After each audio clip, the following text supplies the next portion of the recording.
Assalamualaikum warahmatullahi wabarakatuh. Kami dari kelompok 3 akan mempresentasikan hasil diskusi kami tentang pengantar pajak penghasil PPh 21 pegawai tetap dengan anggota kelompok Ester Roma Uli dan Isna Mutia Adifa. Materi pertama akan dijelaskan oleh Uli. Kepada Uli dipersilahkan. Baiklah, saya akan membacakan materi yang pertama, yaitu pajak penghasilan atau PPh. Pajak penghasilan memiliki arti yaitu pajak yang dikenakan terhadap subjek pajak atas penghasilan yang diterima atau diperolehnya dalam suatu pajak. Yang kedua adalah subjek pajak penghasilan atau PPh, yang artinya segala sesuatu yang mempunyai potensi untuk memperoleh penghasilan dan menjadi sasaran untuk dikenakan pajak penghasilan. Pengelompokan atau pembagian subjek penghasilannya adalah yang pertama, subjek pajak orang pribadi. Memiliki arti subjek pajak penghasilan yang mencakup orang pribadi yang bertempat tinggal atau berada di Indonesia maupun di luar Indonesia.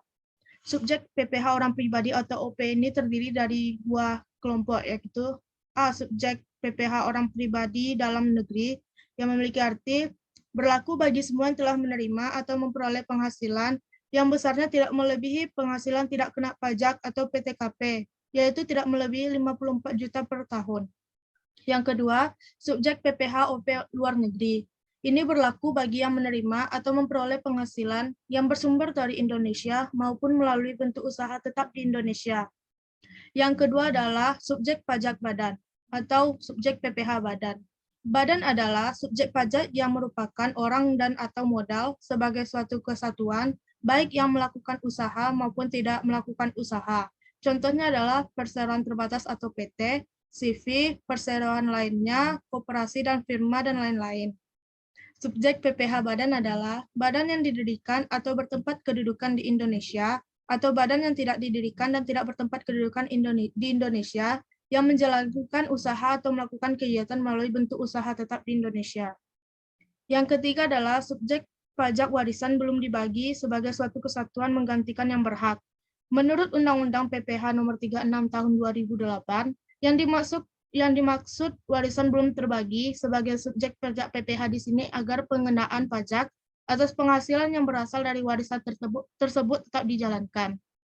Artinya, warisan yang ditinggalkan suatu subjek dalam pajak negeri ini mengikuti status pewaris. Ketika warisan yang ditinggalkan oleh pewaris tersebut belum dibagikan kepada ahli waris, bisa saja memberikan penghasilan meskipun pewaris tersebut telah meninggal.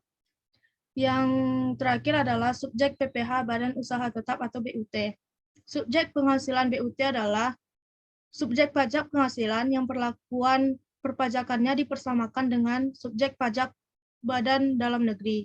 BUT ini merupakan bentuk usaha yang dipergunakan oleh subjek pajak luar negeri, baik bagi orang pribadi maupun badan yang menjalankan usaha atau melakukan kegiatan di Indonesia. Selanjutnya adalah objek pajak penghasilan atau PPh. Penghasilan yaitu setiap tambahan kemampuan ekonomis yang diterima atau diperoleh wajib pajak, baik yang berasal dari Indonesia maupun luar Indonesia, yang dapat dipakai untuk dikonsumsi atau menambah kekayaan wajib pajak yang bersangkutan, dengan nama dan dalam bentuk apapun. Pembagian atau penggolongan objek PPh ini adalah yang pertama penghasilan dari hubungan kerja dan pekerjaan bebas, yang kedua penghasilan dari usaha dan kegiatan, yang ketiga penghasilan dari modal, dan yang terakhir penghasilan lainnya. Sekian materi dari saya, kembalikan kepada Isna. Baiklah, materi selanjutnya akan saya jelaskan. Yang pertama yaitu ada deductible expense, yaitu biaya atau pengeluaran dapat dikurangkan dari penghasilan bruto. Jenis deductible expense yaitu ada biaya yang secara langsung atau tidak langsung terkait usaha. Yang kedua, biaya penyusutan atau amortisasi fiskal. Ketiga, iuran kepada dana pensiun. Keempat, kerugian karena penjualan atau pengalihan aset. Selanjutnya, non-deductible expense, yaitu biaya atau pengeluaran yang tidak dapat dikurangkan dari penghasilan bruto. Jenis non-deductible expense yaitu pembagian laba dengan nama dan dalam bentuk apapun, sanksi administrasi dan pidana di bidang perpajakan, pajak penghasilan, dan masih banyak lagi. Selanjutnya, Selanjutnya ada cara menghitung PPh. Rumus yang pertama yaitu 1% dikali peredaran bruto sendiri. Kriterianya yaitu wajib pajak adalah orang pribadi atau badan selain BUT dan memperoleh penghasilan bukan dari menjalankan pekerjaan bebas.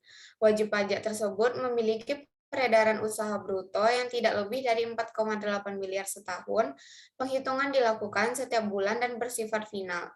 Yang kedua, PPh terutang dengan rumus tarif PPh pasal 17 dikali peredaran bruto usaha dikali persen NPPN dikurang PTKP dengan kriteria wajib pajak adalah orang pribadi melakukan pekerjaan bebas dengan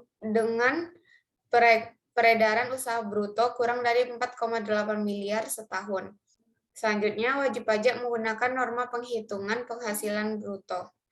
Yang ketiga ada PPh terutang. Tarif PPh pasal 17 dikali penjualan dikurang deductible expense dikurang PTKP. Kriterianya adalah wajib pajak adalah orang pribadi memiliki peredaran usaha bruto lebih dari 4,8 miliar dalam setahun. Wajib pajak menggunakan pembukuan. Yang keempat, PPh terutang dengan rumus tarif PPh pasal 17 dikali penjualan dikurang deductible expense dikurang PTKP dengan kriteria wajib pajak adalah badan dengan peredaran bruto lebih dari 4,8 miliar dalam setahun. Wajib pajak menggunakan pembukuan. Selanjutnya,